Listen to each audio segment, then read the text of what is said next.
Broadcasting live from the True Crime Today studios to the world. This is Murder in the Morning with Tony Bruschi and Stacey Cole. From the Hit Killers podcast, Murder in the Morning. Diddy, he is denying allegations, of course, that minors were present at one of his notorious freak-off parties, calling the claims baseless and part of a growing campaign of false accusations against him.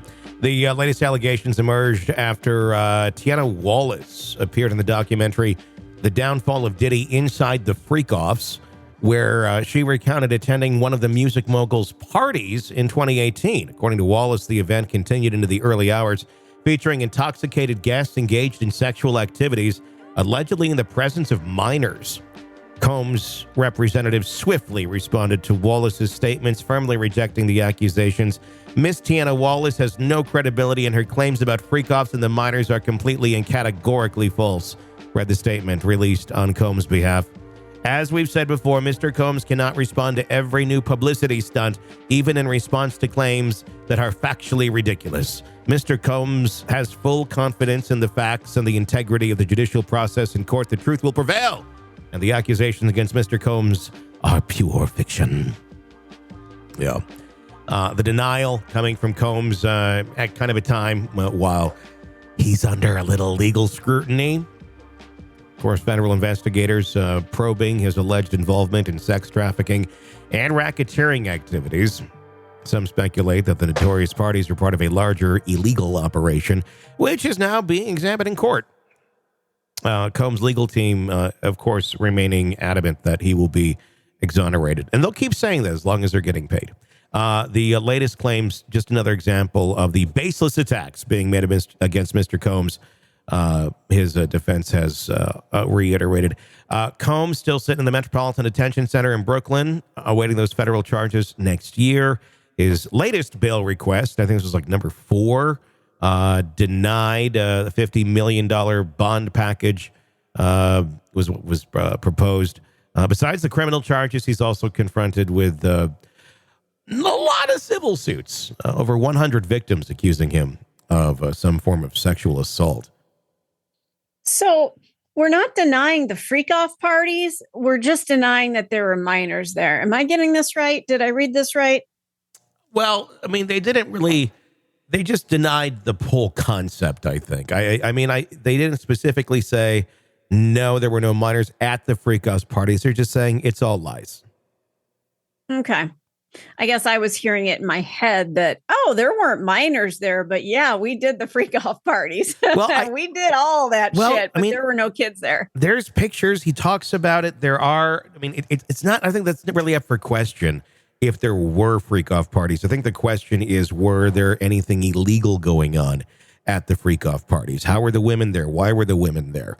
Were they there against their will? Were drugs used? Were drugs being distributed? Were drugs being given to people without their consent or knowledge? All of that sort of stuff. Yes. So, excuse me. Yeah. This just every single day, it's another WTF. I mean, seriously, I just don't even know what to say.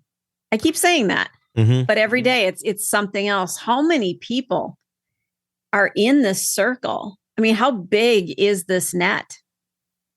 Big. Yeah. I'd say very big. And there's a quiet going on right now, if you've noticed. Yes. It's like a quiet before the storm. But the fact that they were talking to the ex of Kim Porter,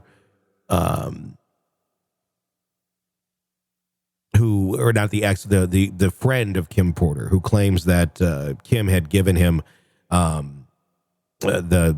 basically the memoir pieces and flash drive with, I believe, 11 gigs allegedly on it of video from the freak-off parties to prove that these things were happening.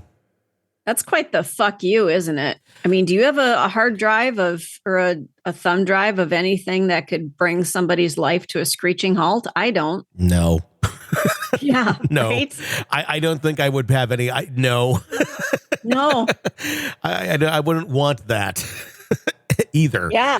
No, but yeah, I mean, if there's the fact that, and that's in the federal investigation, that's Homeland Security talking to him. And they usually vet these people a little bit before they just take somebody in who says they have information to share. So I'm going to guess there might be some legs to that. I mean, history would tell us that there is, but you know, that's what the investigation is doing right now. We don't know the answers to any of that. Of course, Diddy presumed innocent until found guilty, but yeah. I wonder if the recent election may have some influence, or could it get worse? I don't know. That could be interesting. I hadn't thought about it in the context of today. I think it all depends who Diddy has been friends with and who they are and what position they could be in.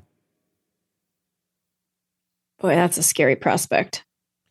So I think that's the answer to that. Yeah, I think you're right. I don't know. Yeah. I mean, and what could be exposed possibly of these people if the investigation goes further. Yeah, because truly anybody who is anybody has been at these parties. There's a lot of talk of politicians being there. Yep. We may see things change. May have just been elected or may, and I'm not talking anyone specific, so don't anybody read anything into that. Or just left office, or who knows, may still be running, may currently be in office. I think you're going to see a lot of them at the local level, in areas where he needed people to look the other way. Mm-hmm. And I think you will see it on some higher levels too. I don't know who or what, but he certainly yielded some power for being able to get away with all of this stuff directly underneath everyone's eyes for the last 3 decades. Well, don't ever let anybody tell you that money doesn't have power. It certainly does. It certainly does. And how you use that power for good, for bad, freak off parties. I guess that's part of the Choose Your Own Adventure book. And we think we know what page he turned to. You're in the thick of a true crime saga, every detail sinking in. And then, wham, a commercial about something you couldn't care less about. It's like being served a microwaved dinner at a 5-star restaurant. But it doesn't have to be this way. Go for True Crime Today Premium Plus on Apple Podcasts. With True Crime Today Premium Plus, you get uninterrupted, ad-free episodes, extended interviews that dig even deeper into the muck, and early access so you can brag to your friends. It's like ordering the secret menu at a crime buffet. So, search for True Crime Today Premium Plus on Apple Podcasts, subscribe, and savor every twisted detail without interruption.